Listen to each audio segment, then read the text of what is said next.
Welcome to another episode of Mike's Money Picks. Today on the podcast, we're going to be breaking down the Tuesday, December 10th slate of college basketball DFS on DraftKings as well as FanDuel. So we've got a nice little 5-game slate on DraftKings. We're going to be breaking down all 5 games, telling you what you can expect from each game and each game environment, as well as who needs to be in or out of your DraftKings and FanDuel lineups here on this 5-game slate. Now, if you have not already, make sure that you have subscribed to the channel. We are entering an interesting time of year here at Mike's Money Picks because it is college football bowl season.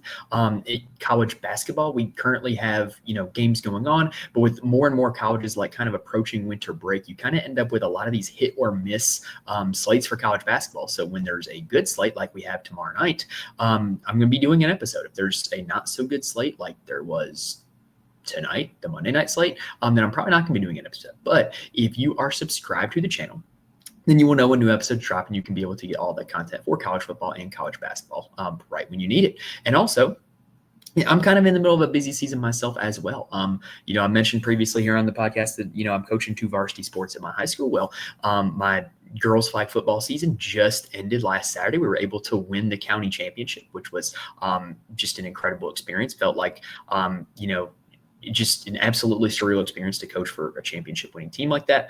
And then, I've also coached varsity boys basketball, which we're going to have 2 games a week, pretty much every single week. So my recording schedule is going to be based a little bit off of that because sometimes we're going to have late nights when we have road games. So like I said, if you're subscribed to the channel, you'll be with us for all of the content through all of the rest of the season. So anyway, let's go ahead and dive in. We got 5 games to break down. Let's go ahead and get rolling.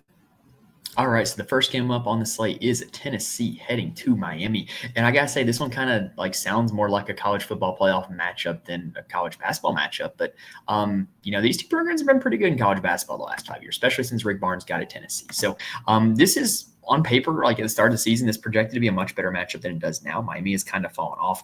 KenPom has this game projected to finish as 80-65 in favor of Tennessee. That is a game total of 145 points, which is right on the middle of this slate. And the reason why is because Tennessee is a really good defensive team. Tennessee ranks 2nd in the nation in defensive efficiency and 285th in tempo.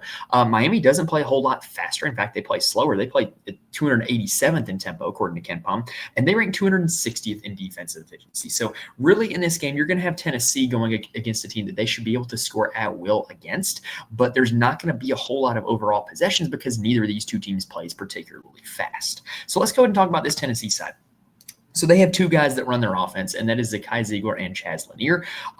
But they really run the offense in different ways. In fact, they both have about a 24% usage rate, but how they get there is much, much different. Zakai Ziegler is going to score a lot of his DraftKings points via assists. He has a 38% assist rate on the season, which is one of the highest in all of the country.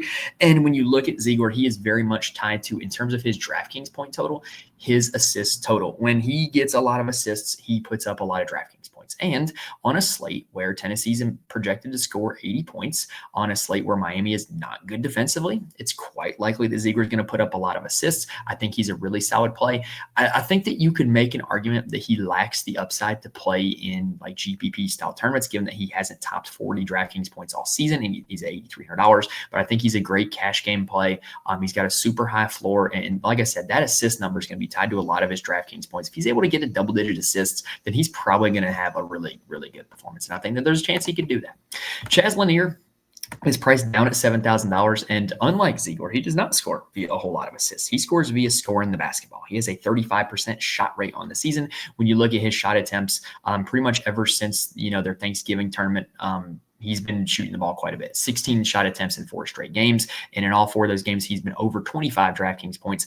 3 of the 4, he's been over 35 DraftKings points. That is a 5X value for his salary, which is what we want. We want at least 4X to think about cashing in GPPs in cash games. We want 5X if we want to win some GPPs. So Chaz Lanier, I think he's a great play at $7,000. I don't think he's a secret, though. I think he's going to be pretty highly owned, but it's a highly owned player that I'm willing to play at $7,000. If Tennessee's projected to score 80 points, it's quite likely he's going to score more than 20 of them. So I'm really high on Chaz Amir here in this game. Now, outside of those two guys, they've got supporting guards Gainey and Meshack, who they kind of shine in blowouts. Like when you really look at their game logs, they've really like randomly popped up for big games and blowouts because it's when they get more run. It's when Ziegler and Lanier get rest, so they're actually able to handle the ball and run the offense. So I would consider those guys if you do think that this game is going to turn into a blowout. In the front court for Tennessee, JP Estrella has been out for the last few games, which is going to funnel increased minutes to the three bigs that are still there. They're like really only playing a three big rotation right now, and that is Igor Milicic, Felix Opara, and Cade Phillips. Let's start with Opara. He is the Ohio State transfer. Never really played a ton of minutes at Ohio State, but now in the last 4 games here for Tennessee, he's seeing a decent bit of minutes, and it's going to lead to some fantasy points, right? He's shown the ability to give us good fantasy production this season, 29 and 32 DraftKings points on 2 separate dates. But those were against very poor competition. He hasn't really done it against solid competition. I don't think he's a great play at $6,000. If he was cheaper, I would like him a lot more. Cade Phillips is the backup big that is going to kind of spell either of the other 2 bigs. He's over 20 minutes in each of the last 3 games, which is kind of when Estrella has been out. He's been over 18 DraftKings points in all 3 of those games. I think he's a decent value play, especially considering if this game does turn into a blowout, he could see a little bit of extended run. But the guy that I like the best is Igor Milicic Jr. He's a transfer from my alma mater, the Charlotte 49ers. He is well over a fantasy point per minute guy. He is 3rd on the team in usage behind Ziegler and Lanier, and he's shown the ability to put up a lot of DraftKings points. Like he's had 2 of over 40 DraftKings points this season, 2 more over 30, salary of $6,800, very reasonable price tag. And he doesn't need to play a whole lot of minutes to do it because he is a guy that can put up a lot of DraftKings points in a hurry. He's a great shot blocker, great rebounder, in addition to being a good scorer who can also shoot from behind the arc. Like he is a really, really good player. And I think $6,800 is a pretty good price to pay for him here in this game environment. I think Miami's bigs are not good defensively. And I think he could absolutely take them to school here in this one. So speaking of Miami, they have really struggled this season, and they've messed with their starting lineup a lot. You know, they've had injuries, they've had guys that are underachieving, overachieving, so they've really tinkered with their starting lineup. In their last game, it was Nigel Pack at the point, AJ Staten McCray at the 2, Austin Swartz at the 3, Brandon Johnson at the 4, and Lynn Kidd at the 5. But what was interesting enough is the only Nigel Pack and the 2 big men, Lynn Kidd and Brandon Johnson, they were the only 3 on the team that played more than 20 minutes in that game, and they all played over 30 minutes. Matthew Cleveland played 20 minutes off the bench. Let's go ahead and talk about Matthew Cleveland. So he's a guy that when he played at Florida State a few years back, he was just a big peripheral stat guy. Florida State played at a really good tempo, and he got a lot of rebounds, a lot of assists, a lot of blocks, a lot of steals, right? He's got a legitimate ceiling because of his ability to put up those peripheral stats. He's been dealing with like a nagging injury. I think there's a chance that he could just randomly have a ceiling game. I know Tennessee's a tough opponent, but like he's not going to need to score to get DraftKings points. And who's to say he's not just over this nagging injury and plays 30 minutes and puts up 25 DraftKings points? I think it's a possibility. I don't think he's a great play, but I think if you're playing GPPs, you're looking for a low-owned guy that has a legitimate path to a ceiling, it would be Matthew Cleveland. Now, outside of him, Nigel Pack, I think, is a decent play. He averages well over 4x value for his salary. And that's even with a 5.5 DraftKings point performance against Clemson, where he just absolutely was garbage. 0 for 7 from the field, turned the ball over 3 times, 5.5 DraftKings points. Just a bad performance. But he is the team usage leader among starters at 23%. If Miami wants to keep this game close, he's going to have a good game. After him, you got Lynn Kidd and Brandon Johnson, who are their 2 starting bigs. They've been disappointments. I'm just going to say it.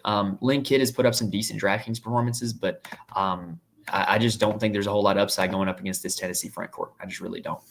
And so I'm probably not going to be playing them. They're not very good fantasy point per minute guys. They're going to have to play a lot of minutes if they want to put up a lot of DraftKings points. And against Tennessee, I don't really like the prospects of that. Now, off the bench, they do have 2 high usage players, Julian Blackman and Jaleel Bethea, but they're really like – I don't know. I think you're kind of reaching to play them because they're not super consistent. If you do get a blowout, you probably could get a 20 high usage minutes out of the 2 of them, but like you're really just reaching. And then Austin Swartz, the 5th starter, last game, he only played 13 minutes. So like, I'm just not really a whole lot interested in this Miami team. If I do play anybody, it's probably going to be Cleveland or Pack. Next up, we've got the game of the night, Penn State taking on Rutgers, which is not something I thought I would be saying a few months ago. But both these teams have played really well to start the season. Both these teams like to score the basketball. Ken Palm has this game projected to be 80 to 78 in favor of the Nittany Lions. That is a 158-point game total, which is the highest on the slate. Reason why: both these teams play really fast. Penn State ranks 25th in tempo and 37th in defensive efficiency. Rutgers ranks 63rd in tempo and 97th in defensive efficiency. So let's go ahead and talk about Penn State.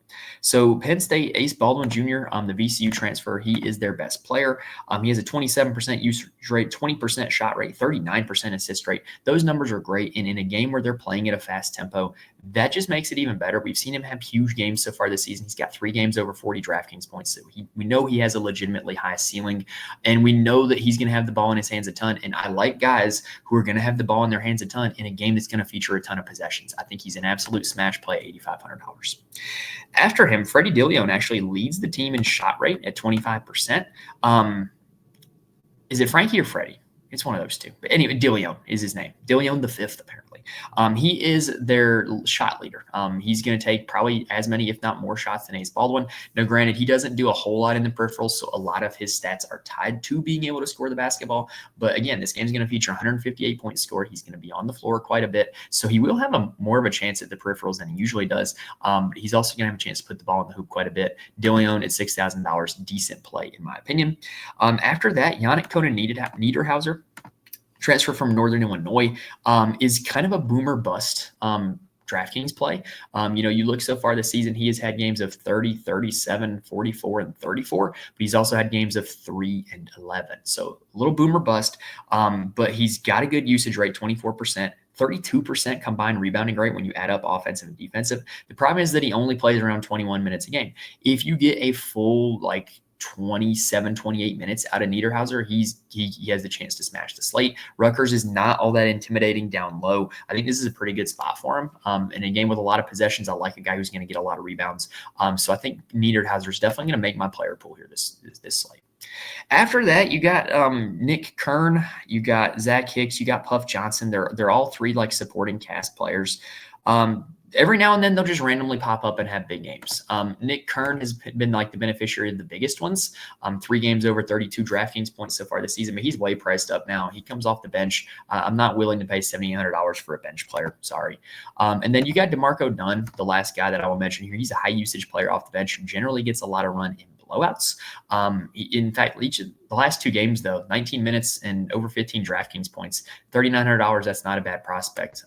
He's probably going to make my player pool, but not be a huge part of it. All right, now on the Rutgers side, they really only have 2 guys that I'm interested in, and you can probably figure out which 2 it is if you've watched any college basketball this year. It's Dylan Harper and Ace Bailey. Both of those 2 guys have over a 25% usage rate and over a 30% shot rate. That is absolutely insane. Dylan Harper has been the better of the 2 from a DraftKings perspective, averaging about 38 DraftKings points per game. You can absolutely play him at his salary. He's up there at $9,400, but he's literally averaging about 4 times value for that salary. He's had 3 games over 40 DraftKings points this season. I think he's a great play. I'm going to be playing him a lot. And like I said, I'm going to be playing Ace Bailey a lot. I play Ace Bailey a lot every slate he's on because he's underpriced. I don't know why DraftKings has him down at $7,400. He probably should be more around $8,000 even. This is a game where he is going to be asked to do a lot offensively because they're going to have to score points. He's got over 2 games this season of 40 DraftKings points, great usage and shot rates. Love both Bailey and Harper as plays. Now, with those 2 guys taking so much of the shots, it really limits the upside of a lot of these other guys. But if you're looking to play anybody else off of Rutgers, Durkak, Somerville, and Williams are all going to be out on the floor quite a bit. They're going to play a ton of minutes. And so in a game that's going to get up and down, going to feature a lot of possessions, these guys can luck their way into rebounds, assists, and steals, even if they're not doing a lot of the scoring, because there's just going to be more possessions. It's going to be there's more fantasy points to go around. So I do think that they're interesting in that regard. Durkak is a particularly really good peripheral stat guy. Against Notre Dame, he did have 31 DraftKings points, so he does have a legitimate ceiling. Somerville is their normal starting 5. So maybe if they look to match size with Niederhauser down low, maybe he sees a boost in minutes. It's a possibility. And then Jeremiah Williams is going to play an absolute ton of minutes, but he's really kind of just a 3-and-D guy. So really, like I said, I'm focusing on Harper and Bailey, but I could talk myself into a full-on Rutgers stack with Durkak, Somerville, Williams because of the amount of minutes that they play. All right, that is 2 games down, 3 to go. We're going to go ahead and take a quick breather and then get on with the last 3. Now, before we talk about game number 3, I do want to mention there are a few places where you can get more information from me. First off, you can follow me on Twitter at Mike's Money Picks. I tweet out all updates for the show, as well as like if you ever have any lineup questions or questions about games or anything like that, just reach out to me on Twitter. I'm more than happy to answer. But it'll just also allow you to just stay in the loop with whatever we got going on, because I am going to be tweeting out updates. Now, I'm also in the Fantasy Corner Discord. The link is in the description on YouTube as well as on the audio feed. Basically, the Fantasy Corner Discord is a place where a lot of really smart, really good people talk DFS for a lot of different sports all day long. I'm talking NFL, NBA, MLB, college basketball, college football. If you're just looking for people to talk DFS with, it's a great place to go. If you're just looking for people to just sweat it out with and have fun watching the games with, it's a great place to go as well. I cannot recommend it enough if you're just looking to talk DFS, talk lineups, talk strategies with people. I'm also every single college basketball DFS slate, I write an article for my Patreon, patreon.com/MikesMoneyPicks, where I profile my core plays as well as why they're my core plays. Now, granted, I can't guarantee that you can just sit in here and plug in those plays and instantly win money. Like, it's not that easy. Anybody who promises that is just lying to you. But I can promise that you can get some well-researched, well-thought-out takes from somebody who knows what they're doing with the X's and O's of college basketball and the game theory of DFS, and can help you get better at college basketball DFS. What's important is that, for the Discord and the Patreon, I'm going to be doing those for every single college basketball slate. I'll be in the Discord talking stuff up, and, writing articles for the Patreon, even if I don't have an episode of content. So pretty much every day I'm doing those two things. And if you want that from me, just make sure you join. All right. Now let's go ahead and talk about game number 3. This is the worst game of the night, in my opinion, that is on the DraftKings slate. Providence at DePaul. KenPom has this one projected to be DePaul 69-68. That is a game total of 137 points. That is the lowest on the slate. It's because both these teams play at a snail's pace. Providence ranked 351st in the nation in tempo, and they're pretty good defensively. They rank 73rd in the nation in defensive efficiency. DePaul plays a little faster. They rank 200th in tempo, but they are 120th in defensive efficiency. So not exactly like the best defenses in the world, but not bad ones either. And a slow tempo just means that we're not going to see a lot of points scored. Neither of these teams actually rank really highly in offensive efficiency either. So for Providence, one guy only that I'm interested in. That's Bryce Hopkins. He sticks out like a sore thumb because he averages 30 DraftKings points at a salary of $5,000. But that's what he does.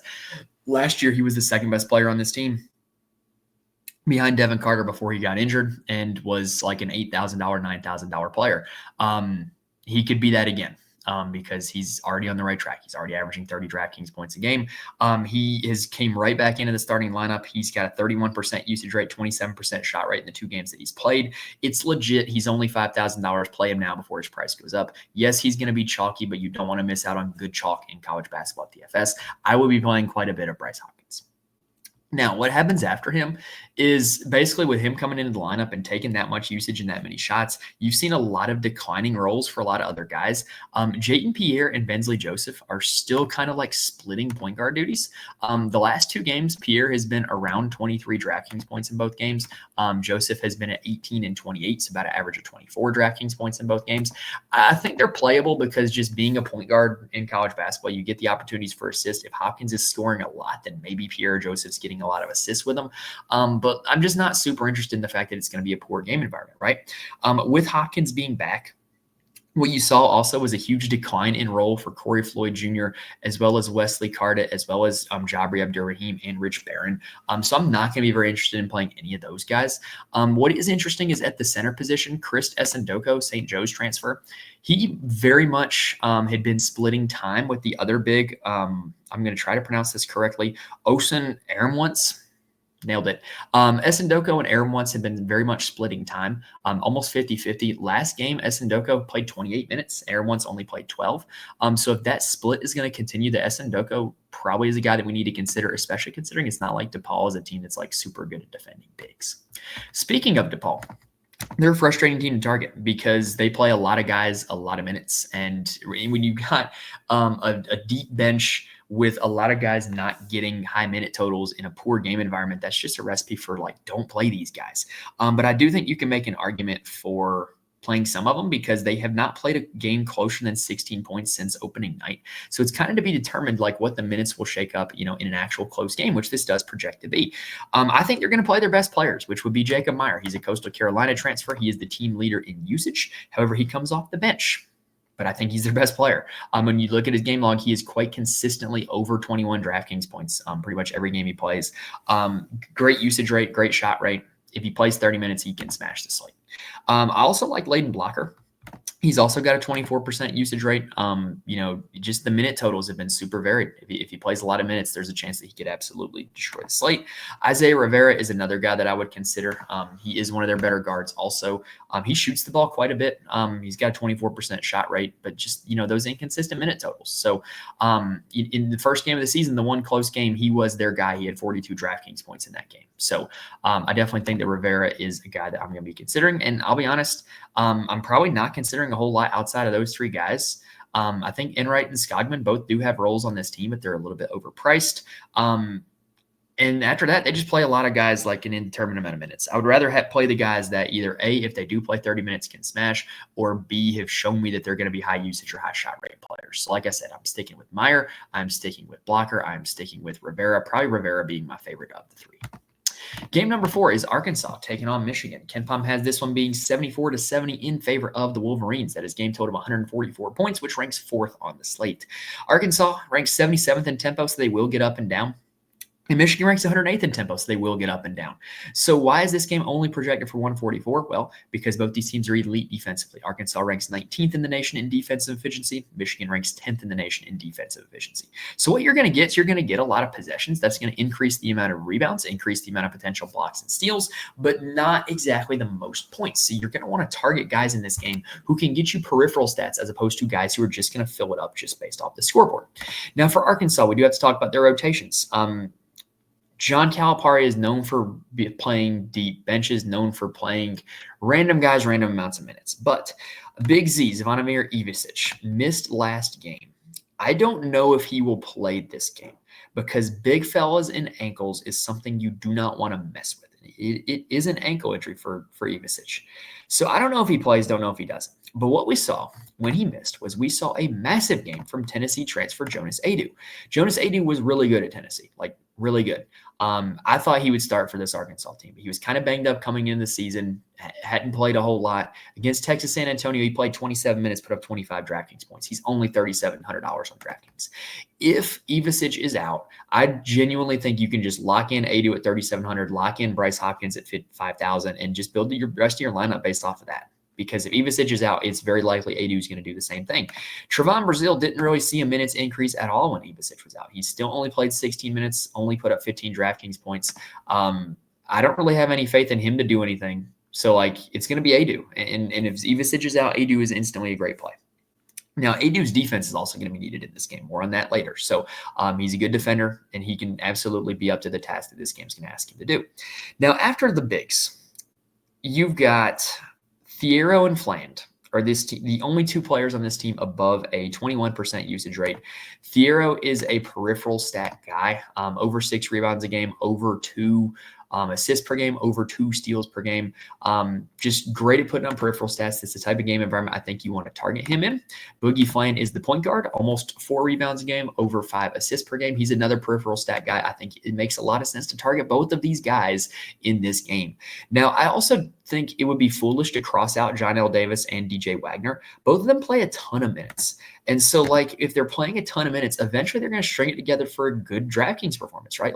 John L. Davis has been very efficient from the field, 9 for 14 in his last 2 games. Just hasn't really put it all together in one game for a big performance yet, but he's out there on the floor. He's playing about 30 minutes a game. Same deal with DJ Wagner, playing over 30 minutes a game. Both these two guys, eventually they're going to string it together for a big game just because they're out on the floor and they're going to have opportunities to put up lots of stats. The only other 2 guys that really play for this team are Knox and Richmond off the bench, but they don't play enough that I really care about rostering them at all. Next up on the Michigan side, it's an interesting team. I watched a little bit of their game versus Wisconsin last week, and I certainly watched a lot of the highlights and the analysis of it, because what they've done recently is they've revolutionized their offense to running a 4-5 pick and roll, meaning big man Danny Wolf, who is a 7-footer in his own right, is a ball handler on the perimeter in a pick and roll situation for Vlad Golden. It is not something that you see very often. It is not something that teams are used to defending, so they don't really know what to do with it. And it's been very effective. You look at the last 2 games for Danny Wolf, 33.5 against Iowa, 52.75 against Wisconsin. Game before that, 50 against Xavier. Here is my thesis on Danny Wolf.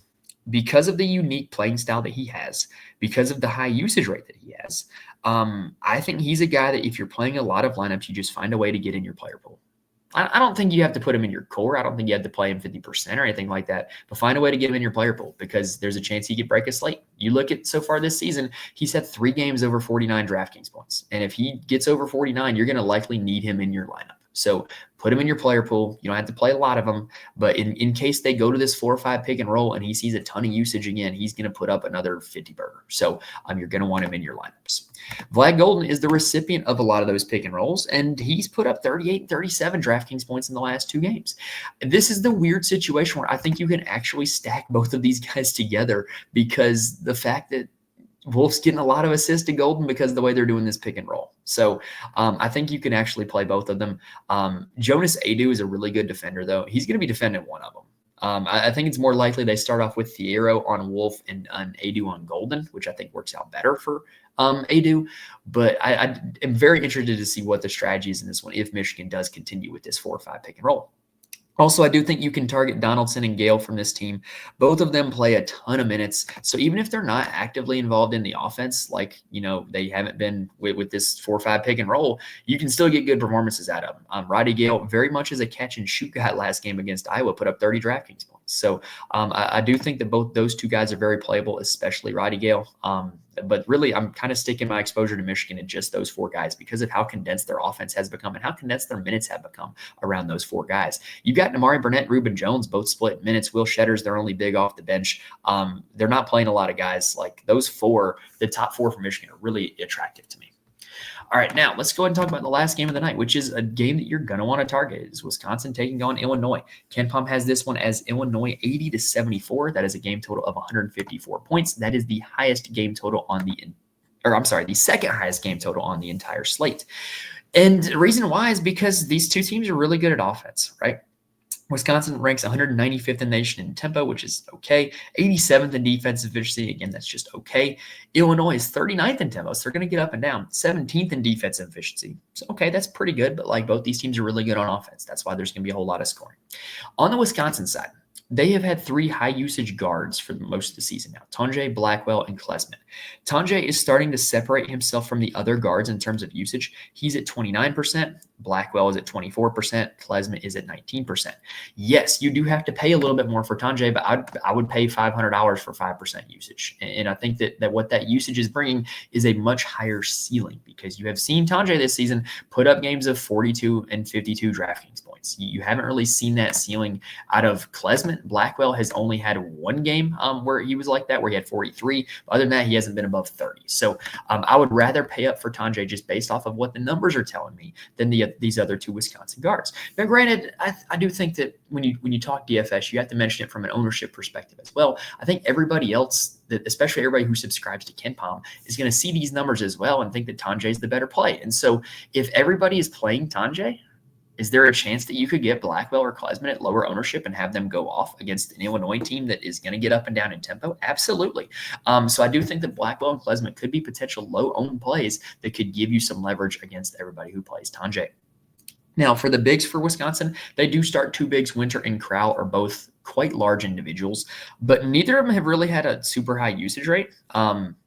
And it's just not leading to them having ceiling games. Like even when they play a lot of minutes, they're just not really hitting their ceiling, which is kind of frustrating to target when they're around $6,000 in salary and you really want 30 DraftKings points to try to win you a GPP. But the good news is this. They're both great rebounders. They both have over 25% combined rebounding rate, which is not something you see every day when in 2 starters from the same team. So I kind of like the idea of playing them here against Illinois because there's going to be more possessions. There's going to be more rebounds to go around. That makes it more likely that either of these 2 guys could get a double-double, which is an easy 3 bonus DraftKings points. So I do think that there is merit in playing either Winter or Crowell. If you were to ask me to which one, it's kind of 50-50. I go Crowell based off of what I've seen from him the last 2-3 seasons at Wisconsin, as opposed to, kind of just this 1 season starting for Winter. But like I said, really their pathway to victory would be getting a double-double and getting you those bonus 3 DraftKings points. Other than that, they haven't really shown a very high ceiling so far this year. On the Illinois side, here's the best news about Illinois is that in the last 2 games, which have been conference games or a big non-conference game, when they played Arkansas, Northwest and Arkansas have been their last 2 games. They have played their top 5 guys so many minutes in the last 2 games. And those top 5 are Kasper's Jakachonis, Kylan Boswell, Ben Humrichis, Will Riley, and Tomislav Ivicic, brother of Zvonimir Ivicic of Arkansas. They will start Trey White, but he kind of cedes a lot of his minutes to Will Riley, like once the game starts. So anyway, I think any of those 5 guys you can play. Like they're all good plays, in my opinion. In terms of usage rate, Jakachonis, Ivicic, and Riley are all above a 22% usage rate. Kylan Boswell is at 19%, not far behind. But you know that those top 5 guys are going to be out there on the court playing a lot of minutes. And that's pretty worthwhile in a game where their team is projected to score 80 points and in a game that's the total is going to be 154 points. Like those 5 guys are going to have plenty of opportunities to put up DraftKings points. They're all 5 going to make my player pool. Humrichis is kind of like a cone, for lack of a better way of saying it. He really just kind of stands in a corner and shoots threes, doesn't do a whole lot in terms of peripheral stats. So he's probably going to be my least exposure. But like if you're playing 30 minutes at a game that your team's going to score 80 points, you got a chance to put up a lot of them. Kylan Boswell, interestingly enough, has been great in close games for Illinois this year. The Bama game, he had 32. The Arkansas game, he had 36. The Northwest game was a little bit of a letdown where he only put up 15, but he did play 42 minutes in that game. So I do think that Kylan Boswell in close games is certainly worth more than his salary of $5,800. And then in terms of my favorite guy to play from this Illinois team, it's got to be Jakachonis. He's just a guy who has the ball in his hand quite a ton. He's kind of taking over the Marcus Damas, Terrence Shannon ball dominant role from last year, which gives him an incredible ceiling. He's already had 3 games this season over 40 DraftKings points. He's going to be a guy who's going to be big in my player pool. Really, this is a slate when you look at it from a whole perspective where a lot of the top plays make for really good plays. Like I've had really good things to say about pretty much every player priced above $8,000 on this slate. And so what that means is for me is that I'm probably going to build a lot of my lineups around keep the same 2 or 3 value plays, the ones that I feel really confident about, and then kind of mix and match the top end plays with different game stacks, different, plays, to target the top. That's probably gonna be how I'm going to be looking to build this slate. All right, that is going to do it for this episode for Tuesday, December 10th. If you got any helpful information from this video, please hit the like button on YouTube. Please rate and review the audio. It helps me out a ton when you guys do that, and I cannot stress how much I appreciate it when you guys do that. It just helps the podcast grow, helps find new audience, get new members in the Discord, new members into Patreon, and I just cannot express enough how much I appreciate it when you guys do that. But anyway, hopefully this video was able to help you give all the information you need to build some winning lineups here for this Tuesday slate. Make sure you're subscribed. That way you can be with us for all of the rest of our college football and college basketball content for the rest of the season. But other than that, best of luck to you guys on this Tuesday slate. Hope you guys go out and kill it. Thank you guys for watching and listening to this point, and I will see you guys next time.